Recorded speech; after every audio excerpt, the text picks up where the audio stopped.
Mr. Amru, let me start with you. You know, it's bizarre what's been going on out here. Obviously, it could not have happened without encouragement at the highest level. Ministers, senior leaders in the Maldivian government behaving like this. What was the intention? What was the intention behind it? What's the politics behind it? Firstly, thank you for having me, Mr. Arnab.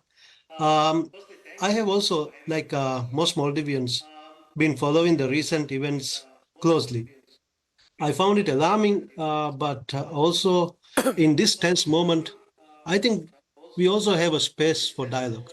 I truly believe that the development of Lakshadweep is a wonderful initiative by Prime Minister Modi. Uh, there is no reason why tourism cannot thrive and grow together in both Lakshadweep and the Maldives. I feel instead of viewing this through a very narrow and biased lens, we should be pragmatic. Um, we should make use of our long history of friendship and wonderful relations.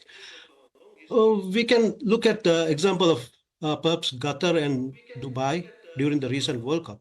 Of course, a lot of tourists travel to Qatar for the World Cup, but many also choose to stay in Dubai.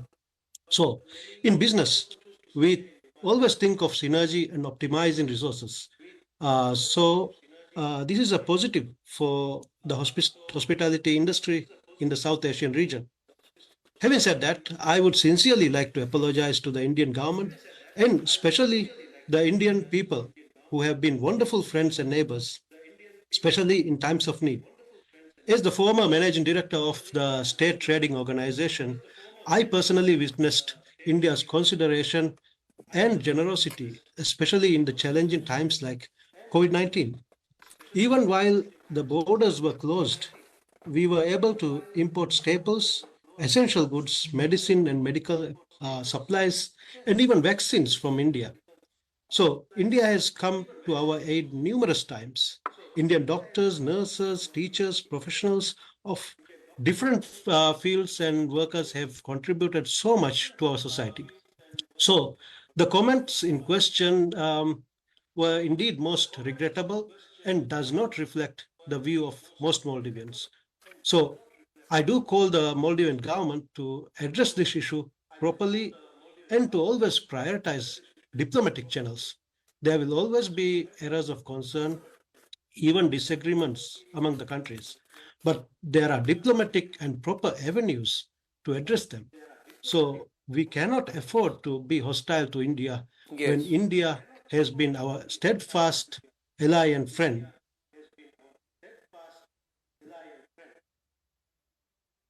Thank you, I Arun. completely agree with you. In fact, it's so bizarre, it's so unfortunate.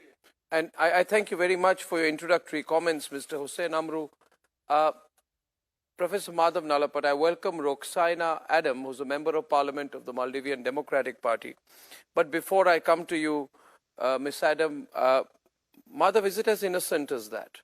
Or is there a larger purpose to this concerted institutional attack that happened to India? Maybe it's the immaturity of the Muizzu government that it believes that on the eve of their president traveling to China, they owe something to the Chinese masters. Is that the reason? And what do you see the likely outcome of this now? Professor Nalapat.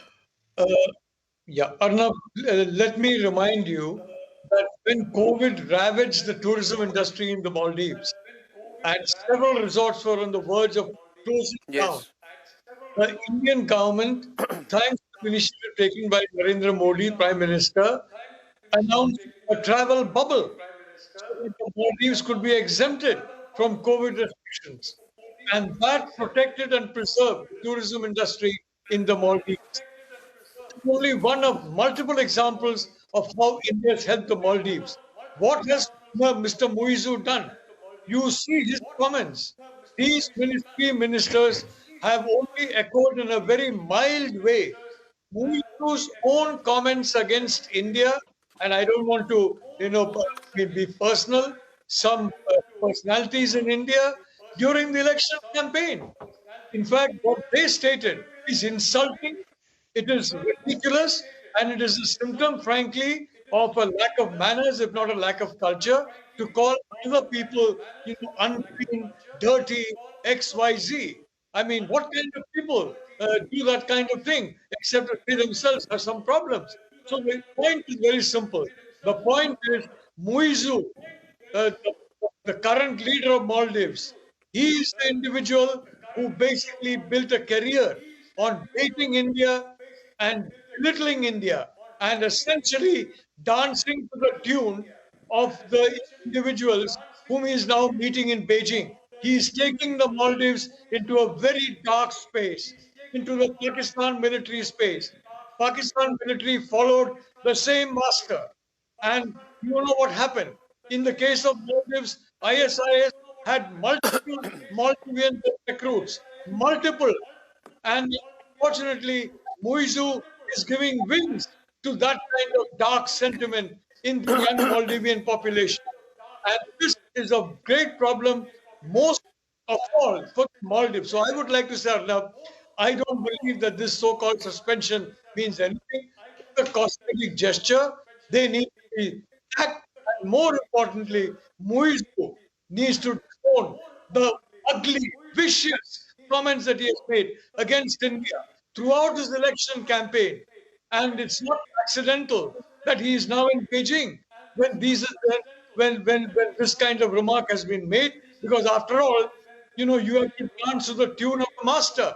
As KP Oli knows, as the Rajapaksas found out, that particular master will get you into trouble, and then when you're in trouble, look the other way. Why? Because the China knows very well that the bad relations with India negate super relations with every other country in the region.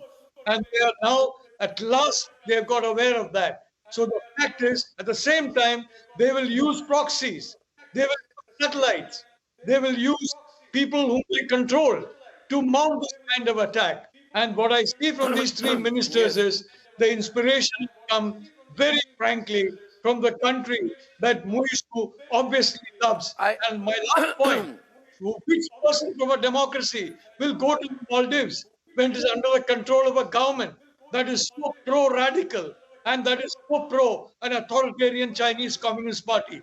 Who will go to the Maldives? Brace yourselves for a revolutionary leap into the world of news with the Republic World app. We are not merely presenting a news app. We at Republic TV are ushering in a new era of digital news consumption.